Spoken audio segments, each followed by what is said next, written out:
শহীদ হাদিকে নিয়ে আপত্তিকর মন্তব্য, বরখাস্ত হলেন অধ্যাপক তাজিন আফরোজ।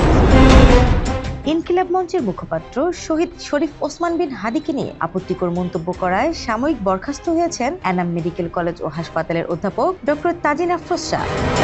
গতকাল শুক্রবার 19 ডিসেম্বর এনাম মেডিকেল কলেজের অধ্যক্ষ অধ্যাপক ডক্টর মোহাম্মদ মোতাহার হোসেন ভূঁইয়ার স্বাক্ষরিত এক চিঠিতে এ তথ্য জানানো হয়। চিঠিতে বলা হয়, সম্প্রতি শহীদ শরীফ ওসমান বিন হাদিকে নিয়ে ফেসবুকে আপত্তিকর মন্তব্য করায় অধ্যাপক ডক্টর তাজিন আফরোজ শাহকে এনাম মেডিকেল কলেজ ও হাসপাতালের অধ্যাপক মেডিসিন বিভাগ থেকে সাময়িকভাবে অব্যাহতি প্রদান করা হলো। এই আদেশ 19 ডিসেম্বর 2025 থেকে কার্যকর হবে। একই সঙ্গে কেন স্থায়ীভাবে বরখাস্ত করা হবে না তা আগামী 7 কর্মদিবসের মধ্যে কারণ দর্শানোর জন্য অধ্যাপক ডক্টর তাজিন আফরোজ শাহকে নির্দেশ দেওয়া হয়েছে বলে চিঠিতে উল্লেখ করা হয়।